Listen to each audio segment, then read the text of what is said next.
So the next half hour, my presentation, as was discussed, is going to involve rainwater catchment and a little bit of the design techniques and things to kind of look at. A lot of that represents a lot of accumulated knowledge we've kind of gleaned from the Germans and the Australians and folks in Texas and Hawaii, and basically sort of any place that we felt like had a little bit better advantage on rainwater catchment than what we do here in the Midwest, certainly, and in the U.S. in general. Rainwater catchment is a great option if you have no water, the water quality that you have is not good, or the water supply you have is limited, and you are looking to kind of conserve the water you have. More on a minor issue, I guess, is that it also qualifies for lead points if that's the thing that you're into. A little bit of overview. Basically what we have right now is about 97.5% of the world is salt water. We have about 70% of it locked up in glaciers, about 30 to 0.8% of it groundwater, which normally would entail wells, except some of the wells may be too deep or in the wrong location for our use. We have 0.3% in lakes and rivers, which is our common source of water for agriculture and utility use. If you do the numbers, it varies a little bit, but what we have available for actual our use of qualified fresh water is like 0.07%. If you factor in the fact that we have increasing pollution, increased demand, and basically just a huge demand on the water that we have, then that actually represents a diminishing asset even at that level. This is a picture of Tucson, Arizona back 1904. It was located on a place called the Tucson River. I mean, who knew? 100 years later, due to the encroachment of man, demands for agriculture, demands for utility water, you can see that the Tucson River now is pretty much just a storm ditch. You can see back in 1904, there even looked like there's some farmland in that area. Right now, it's a lot of shopping centers and things like that. That's the past. The future. Last year, pretty much the entire country had a pretty severe drought situation. If we look at it today, it's improved. We've had a lot more rain this spring, but you can still see parts of the country still have a water shortage issue. Looking forward, you can see the people in California are going to continue to have water shortages. The people in the Middle West presently are depleting the Ogallala aquifer, which pretty well supplies most of the West, at about 10% more than is being contributed into the aquifer or being replenished.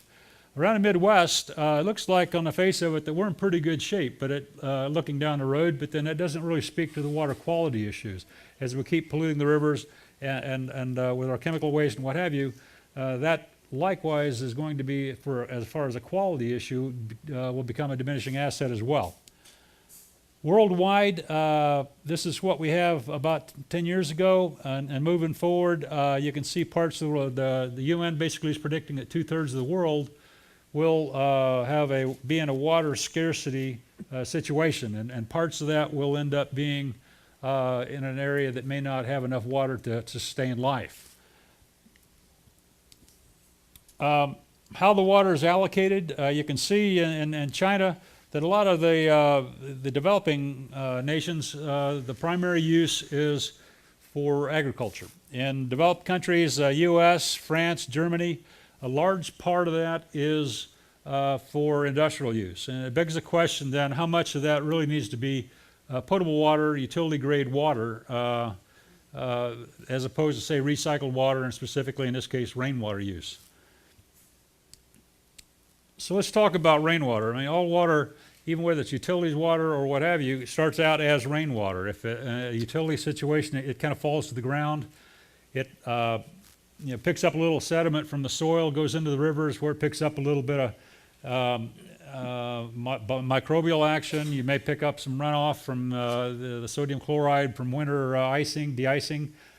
You've got your pesticides. and what have you. Then it goes down to the water treatment plant where they filter to get out all the sediment. They do what they can to kill, put in a lot of chemicals to kill the algae, and then they turn around and they sell it to you. Rainwater, by comparison, is pretty much clean water. It's relatively soft.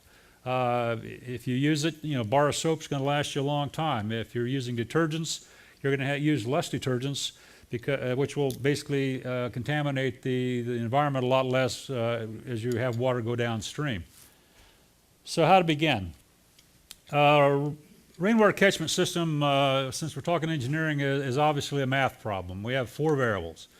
We have basically how much water you're going to need, how big an area, surface collection area do you need, and also the function of the rainwater density that you have in your area, and then how big a storage do you have.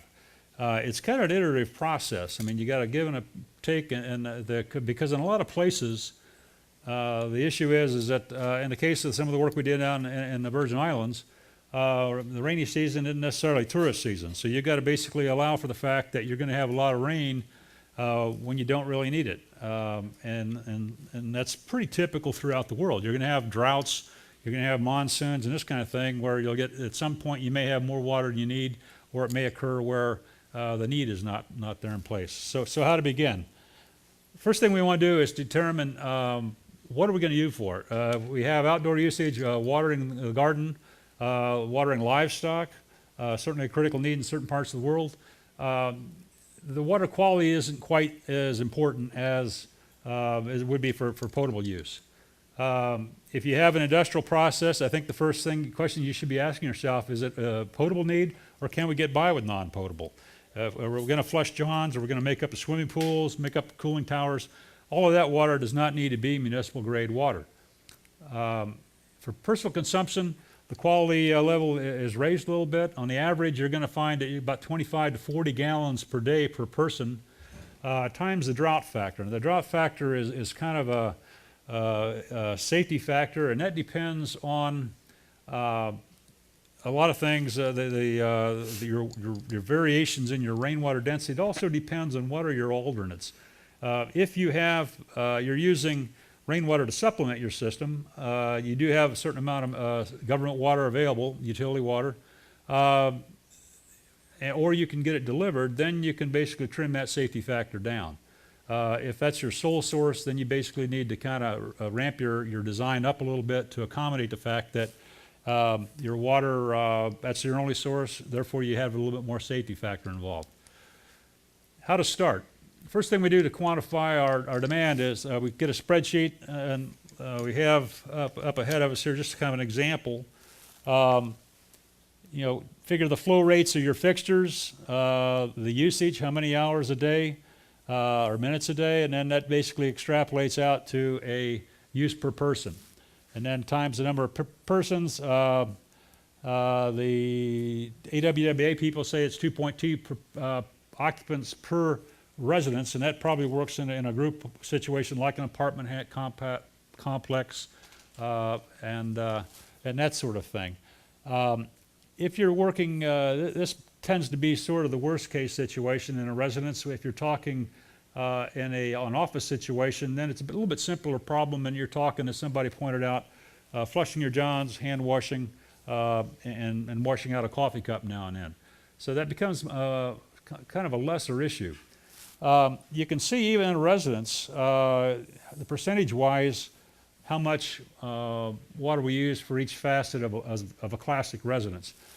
And all of them, possibly with the exception of the kitchen, you could do with non-potable water.